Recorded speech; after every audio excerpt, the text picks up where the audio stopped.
Alright, I'm heading through some rather dry Nevada desert. Let's get the camera focused in. There we go. I'm heading down Highway 50.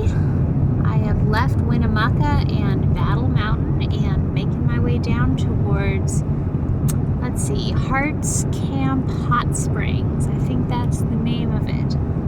Have to double check that, but there's one little town I'm going to pass through, get a little propane, and then I will probably spend at least a day just checking out a whole complex of geothermal hot springs. Relax after a pretty solid day of driving. It's not the most colorful, but you know, I always kind of like the desert. There's something, very clean about it. So here's a little countryside, and I will check in later and show you the hot springs. Here we have the beautiful hot spring. It is empty now. Earlier when I visited, there was a gentleman and his dog. I'm currently out walking my dogs. This is the upper pool. The water emerges there, absolutely scalding. You could probably boil eggs. The little outlet pipe feeds into this pool, and it's quite comfortable. Right now it's probably 50 something. You don't have steam coming off, but tomorrow morning I dare say there will be steam. We are in a large mountain bowl. This is just one of several different pools. Sorry, the dogs are pulling my arm a little bit. I can't really see much, but there are some beautiful snow-capped mountains. I took a picture of them earlier. Quite a few little trails leading to what promise to be great views. We're going to go explore. It really is quite amazing to me that an area as dry and arid as this is lovely. Absolutely, but you would not expect to find gushing hot, non-sulfurous, actually rather low mineral content springs. Nevada is an interesting state. It's quite bounteous in chrysocolla, gold, turquoise, silver, and hot spring. There's actually 4 or so pools.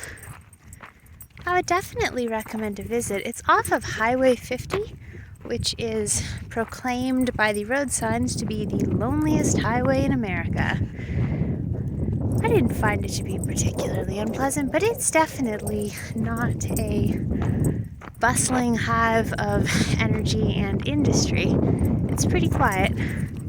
Energy and industry. How did Edward Abbey put it? Moab. Population 5,000. Bustling hive of industry. Bustling dynamo of industry and pleasure. I think that's what it was from his good old Desert Solitaire. Man, that's a good book. Anyway, out walking the dogs right now. Probably going to sit in the hot springs tonight and stargaze if the clouds clear up a little bit. And definitely want to catch a sunrise. Apparently there's 2 pools. One is almost scalding. There's pretty comfortable. So I'm going to pick up the pace and let the old boys get a little exercise. They were in the car all day yesterday, poor fellas.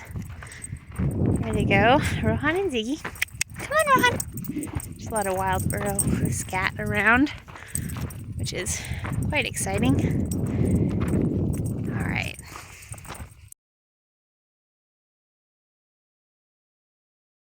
This is pretty cool. Up at the top of the mountain.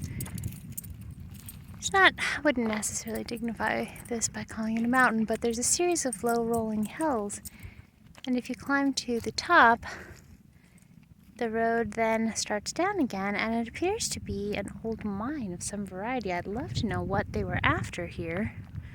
There's lots of old twisted metal, cans, barrels, concrete pylons. Yeah, very interesting. This is Nevada at its best. Up on the lowest of a series of small hills, you can see a few RVs parked